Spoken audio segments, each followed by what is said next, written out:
Let's continue to understand the benefits of having two notations. One of them is called Leibniz notation, which works really well for the physical sciences like physics, chemistry, and biology, and even subjects like economics and finance. But why do we have prime notation? I mean, sometimes prime notation might be easier, sometimes it might be more difficult. It really depends on the individual, and it really depends on which notation you prefer to master first. Eventually you get the hang of both of them, but you have to practice writing in two different scriptures.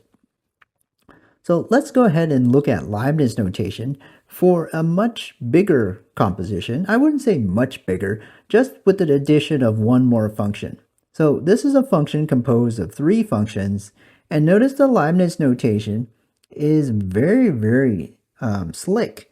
There's a very obvious pattern that's taking place.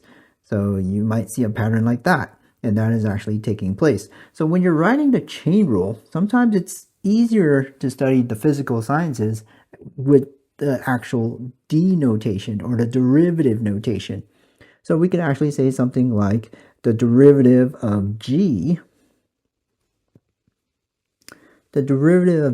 with respect to H times the derivative of H with respect to K times the derivative of K with respect to M. And this is a very, very nice pattern. Times one more, which is the derivative of the inside function, which is simply the derivative of M with respect to X. And so there is the chain rule in Leibniz notation. Now, when you're looking at this from, let's say, prime notation, you're concentrating on the outside function all of a sudden. And then once you realize you spotted the outside function, you just got to remember you're evaluating at the inside function.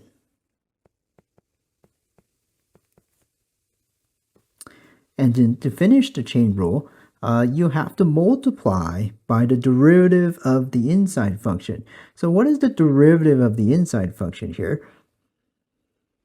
It would actually be something called h prime, right? Or the derivative of h with respect to k. But inside k is actually another composition.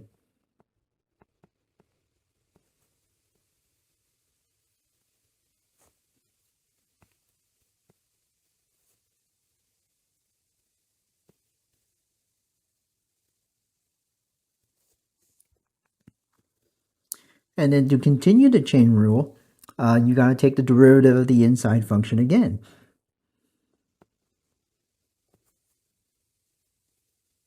Evaluate it at the inside function. Now, you're still not done with the chain rule. There's one more composition to do. So you still got to multiply by the derivative of the inside function. Ironically, both these notations are saying the same thing. I could even color code them if I wanted to. They're saying exactly the same thing. They really are. They're just two different scriptures that mean the same thing. And like I said, it just depends on what you're trying to describe. If you're trying to describe the physical sciences, you definitely want to use Leibniz notation.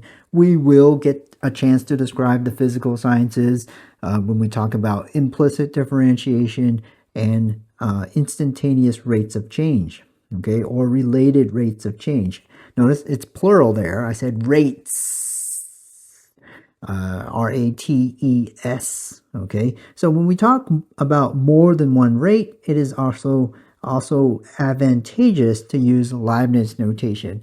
So make sure you're able to understand that notation very, very well.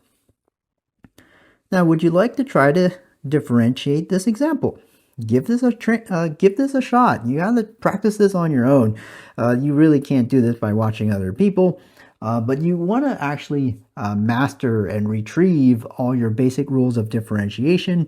You got to do your product rule, you got to do your quotient rule, and now you have something called a chain rule, and you got to master that with persistent practice. Practice, practice, practice, practice, practice, practice, practice. All right, I'm going to go ahead and give this a shot. I'm actually going to go ahead and try to do this with prime notation, believe it or not.